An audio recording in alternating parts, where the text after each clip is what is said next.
सीखने से घबराएं नहीं, क्योंकि यह संघर्ष ही नहीं अपितु भक्ति है। अगर जाननी है मंजिल की दूरी, तो पहले यह जान लें कि आपके तर्क में कितनी शक्ति है। नमस्कार, मैं रमन सारन, डायरेक्टर लक्ष्य कोचिंग क्लासेस। आप पढ़ेंगे मेरे साथ तर्क शक्ति। नमस्कार, तेज हरियाणा से गुरविंदर पन्नू। हम एलनाबाद विधानसभा के उपचुनाव को लेकर सेगमेंट यानी पार्ट 3 पर चर्चा करेंगे। इन दिनों एक सोशल मीडिया पर और कई अखबारों के हवाले से एक मैसेज जो वर्कर्स की तरफ से, चाहे वो किसी भी पार्टी की हो, उनकी तरफ से उस मैसेज को जमकर वायरल किया जा रहा है। ये मैसेज उपचुनाव एलनाबाद को लेकर है, जिसमें बीजेपी पार्टी की तरफ से उम्मीदवार के ऐलान को लेकर है, जो फेसबुक और कई प्लेटफॉर्म के ऊपर अपने आप में वो मैसेज वायरल हो रहा है। हालांकि चुनाव आयोग की तरफ से अभी तक किसी भी तरीके से इस उपचुनाव की तारीखों को लेकर कोई भी रणनीति या फिर घोषणा नहीं की गई है, न ही कोई रणनीति तैयार हो पाई है। मगर एलनाबाद हरियाणा का आखिरी विधानसभा क्षेत्र पड़ता है, राजस्थान के साथ सटा इलाका है। वहां पर हर पार्टी के नुमाइंदों की तरफ से एक तरीके से चुनावी शंखनाद हो चुका है। भीतर ही भीतर हर राजनेता इस तैयारी में जुटा है ताकि वोटर्स को अंतःकरण तक समझा जा सके, और वो भी ऐसे वक्त में जब किसान आंदोलन चल रहा है। पूरे देश में एक सबसे बड़ा विरोध जो कि बीजेपी पार्टी का हो रहा है। ऐसे में सवाल उठता है उपचुनाव एलनाबाद को लेकर। जिस तरीके से सीधे तौर पर पवन बेनीवाल के बाद दूसरे चेहरे के तौर पर आदित्य चौटाला को भी देखा जा रहा है, और तीसरे स्थान पर गोविंद कांडा का नाम भी सामने आ रहा है। हालांकि आईएनएलडी की तरफ से यह साफ है, कह पाना काफी हद तक उचित है कि अभय सिंह चौटाला ही दोबारा चुनाव लड़ेंगे, और कांग्रेस की तरफ से इस उम्मीद के साथ चुनावी मैदान में उतर गए हैं भरत सिंह बेनीवाल, शायद उनका मुकाबला आईएनएलडी के साथ हो। मगर ये सारी बातें एक कयास के आधार पर है। अब हम इस फैक्ट पर बात करेंगे, क्या आदित्य चौटाला वाकई ही एलनाबाद से चुनाव लड़ेंगे? वो अपने ही परिवार के सामने इस मोर्चे का ऐलान करेंगे, जहां पर अभय सिंह के साथ मुकाबला होगा, कांग्रेस के साथ मुकाबला होगा। लेकिन हम कई सारी बातों को फैक्ट के आधार पर समझने का प्रयास करेंगे। आखिर बीजेपी और जेजेपी की इस उपचुनाव को लेकर सही चाल क्या है?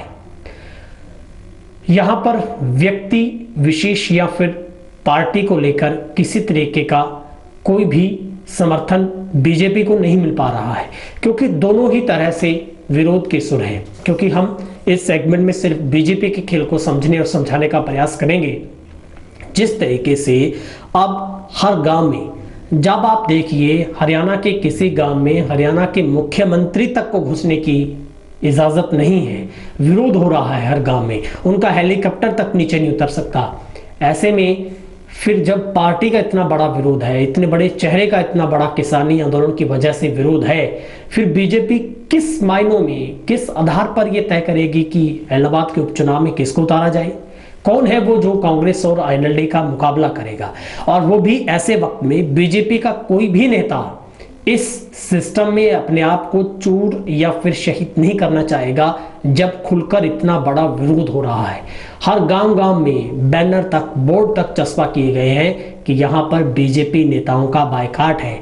तो ऐसे में बीजेपी के लिए बेहद टेढ़ी एक खीर जैसा रास्ता हो गया है, बेहद टेढ़ी खीर है, जहां पर यह चुनाव करना कि इस उपचुनाव में किसको मैदान में उतारा जाए।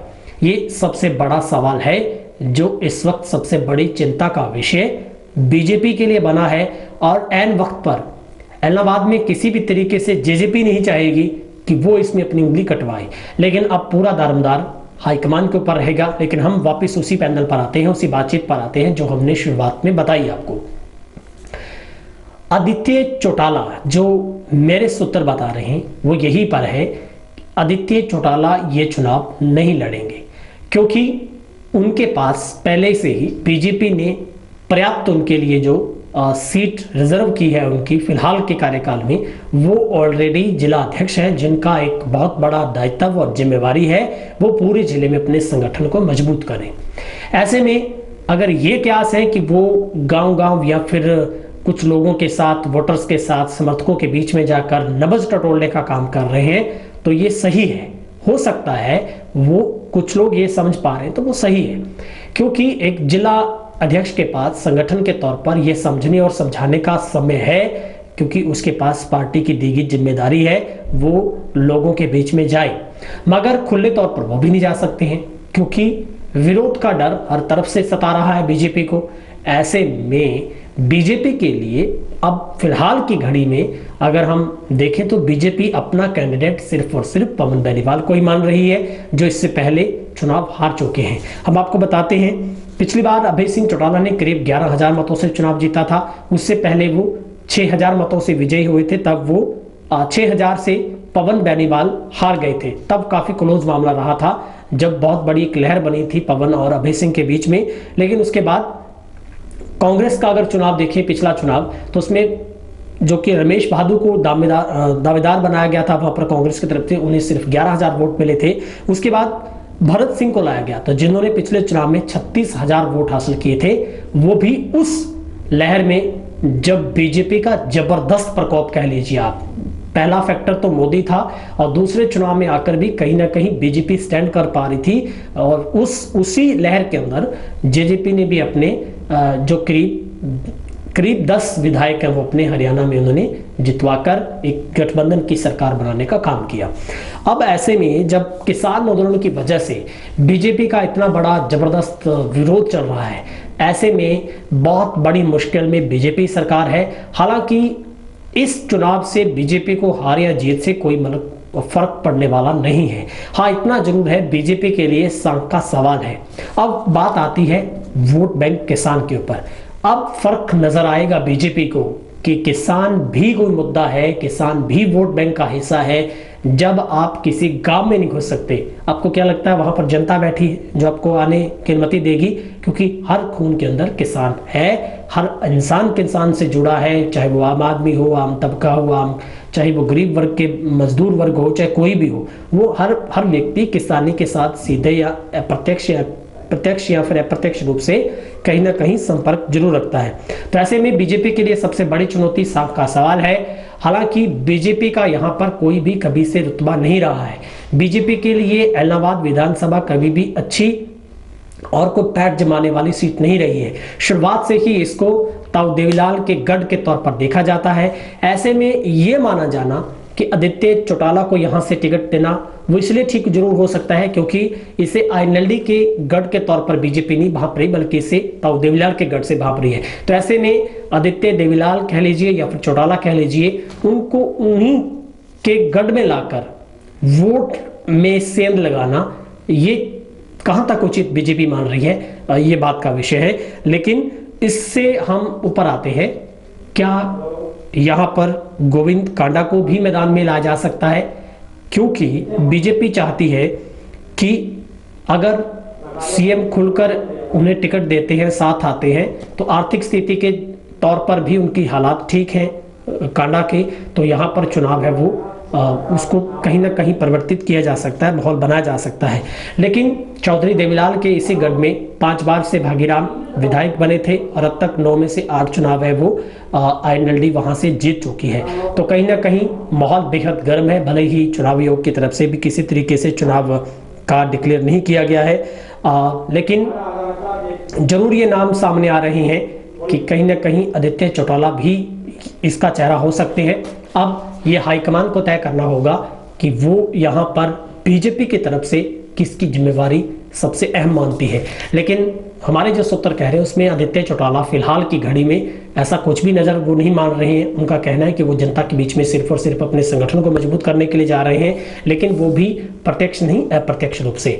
इस जब विरोधाभास चल रहा है किसानी आंदोलन की वजह से, ऐसे में बीजेपी अपनी उंगली नहीं कटवाना चाहती है, किसी तरीके से विरोध का सामना नहीं करना चाहती है। ऐसे में ये उपचुनाव सीधे तौर पर कांग्रेस बनाम आईएनएलडी के बीच रहने वाला है, क्योंकि आईएनएलडी के अभय सिंह चौटाला जिन्होंने किसान आंदोलन में कूदे हैं, उन्होंने इस्तीफा दिया है और किसानों की उस समर्थन देने की बात को पूरा किया है। वहीं दूसरी तरफ कांग्रेस पार्टी है जिसमें भरत सिंह लोगों के बीच में जा रहे हैं और वो अपने आप को कह रहे हैं कि कांग्रेस इस वक्त किसानों के साथ खड़ी है। तो कहीं ना कहीं दोनों पार्टियों के लिए किसान रास आ सकता है, लेकिन सबसे बड़ा प्लस पॉइंट अभय सिंह चौटाला के लिए जा सकता है, जो कि हाल ही की घड़ी में उन्होंने 27 जनवरी को अपना इस्तीफा देकर अपनी बात को पुख्ता किया था कि अगर किसानों की समस्या का हल नहीं होता तो वो 26 जनवरी के बाद इस्तीफा दे देंगे। ठीक उन्होंने वही किया, विधानसभा में गए, ज्ञानचंद गुप्ता जी स्पीकर को अपना इस्तीफा सौंपा, झट से वो स्वीकार हुआ और वो अब पूर्व वहां से विधायक है। लेकिन सवाल बीजेपी के लिए बना रहेगा। अगले सेगमेंट में हम और चर्चा करेंगे, लेकिन हमने आपको महत्वपूर्ण बिंदुओं के आधार पर यह बताने का प्रयास किया कि किस तरीके से यहाँ पर इस बार जो चुनाव है वो लड़ा जाएगा, क्योंकि हाल ही में पंजाब में जो नगर निगम के चुनाव है वहां पर भी जबरदस्त झटका बीजेपी को लगा है। कहीं ना कहीं पड़ोसी राज्य का चुनाव भी बहुत बड़ा फैक्टर डालता है। ऐसे में बीजेपी को सोच समझ के साथ आगे बढ़ना होगा। अब सवाल है, क्या इस आंदोलन में बीजेपी इसका कोई तोड़ निकाल पाएगी? ठीक उसके बाद ही चुनाव होंगे, चुनाव योग्य जाहिर सी बात है, ऐसे में चुनाव नहीं हो सकते हैं। तो क्या उस वक्त बड़े नेता इस उपचुनाव में शिरकत कर लोगों के बीच में वोट मांगने के लिए आएंगे? क्योंकि कांग्रेस के नेता तैयार हैं, जिनमें बड़े बड़े चेहरे हैं जो इस उपचुनाव में अपनी जी जान से बाजी लगाएंगे, जीतने का प्रयास करेंगे। और एक तरफ अभय सिंह चौटाला जो जनता के बीच में है। हाँ, पवन सिंह बेनीवाल के ऊपर भरोसा जताया जा सकता है, लेकिन डर इस बात का है कि वो 2 बार चुनाव हार चुके, इसलिए पत्ता कट सकता है। मजबूत इसलिए है कि जनता के बीच में है, उनकी पैठ अच्छी है, वोट बैंक उनके पास व्यक्तिगत तौर पर है, जो कि सीधे तौर पर अभय सिंह को टक्कर देने में समर्थता रखते हैं। लेकिन बीजेपी के नाते उन्हें बहुत बड़ा नुकसान किसान आंदोलन की वजह से झेलना पड़ेगा। फिलहाल इस खास सेगमेंट में इतना ही। आपके पास भी कुछ सुझाव है, आपको क्या लगता है उपचुनाव इलाहाबाद को लेकर, कमेंट बॉक्स में जाइए, बेबाक तरीके से अपनी राय रखिए। कोशिश करेंगे अगले सेगमेंट में हम आपकी बातों को भी शामिल कर सके। फिलहाल इसका सेपरेट में इतना ही। बने रहिए तेज हरियाणा के साथ आगे तक। अब अगर आपने अभी तक भी सब्सक्राइब नहीं किया तो सब्सक्राइब जरूर करें, इस वीडियो को शेयर भी जरूर करें। बहुत बहुत शुक्रिया।